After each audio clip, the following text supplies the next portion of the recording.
I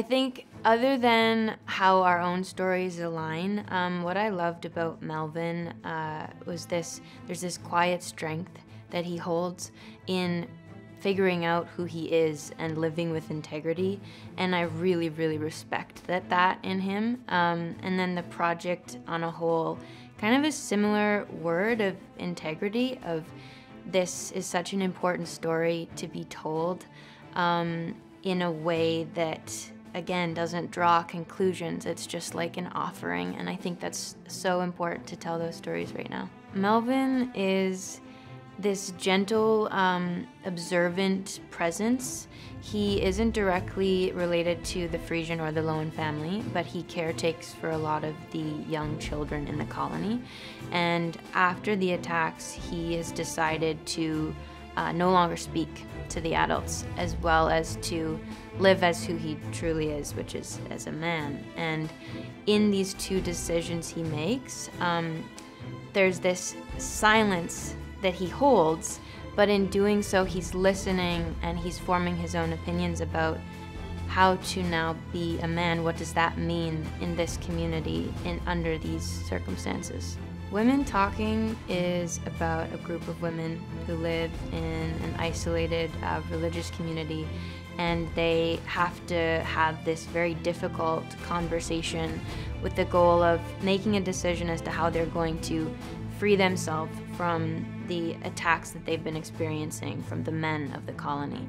And within this conversation, they have to question everything they've known to be true, their beliefs about life, everything about life, religion, faith, justice. Faith plays a huge role. These women, this colony, this group of people have built their lives around faith. It's how they live their lives, and it's how they often determine what is right and what is wrong.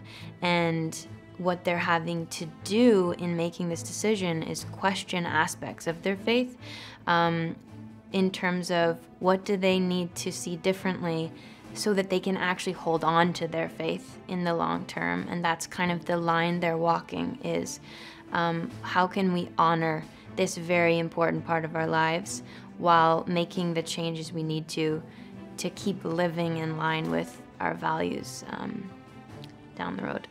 It was amazing. Yeah, I'm not just saying this, everyone was so generous and gracious, and the thing that struck me the most seeing everybody, especially in rehearsal, was how much everybody cared about this project, and that level of care they brought established this, I don't know, this atmosphere of respect, and it was just really lovely. Like, they're all incredible, intelligent people. It was somber in the sense that everyone was taking their job seriously, but incredibly supportive. Like, there was this feeling that everyone had each other's backs, and we were all telling this story together. And that feeling of cohesion is sometimes rare, and it was really nice. Working with Kita Alfred, she is, first of all, the most incredible, just warm human being, but she puts so much attention to detail, and that level of precision in terms of even patterning and the types of fit, it really made you feel like you were having an authentic experience, and it's such a gift to have that. The first thing that comes to mind is how genuinely encouraging she was of creative collaboration. She always had time for question, discussion, while also holding this very clear vision of her own. So there was that backbone to how she works and directs, and clarity, but within this feeling of safety and collaboration and support. And I mean, that's kind of the perfect combination, I think. I think that today we are still not having enough conversation, and I think there's a lot of pointing and labeling without first seeking to understand.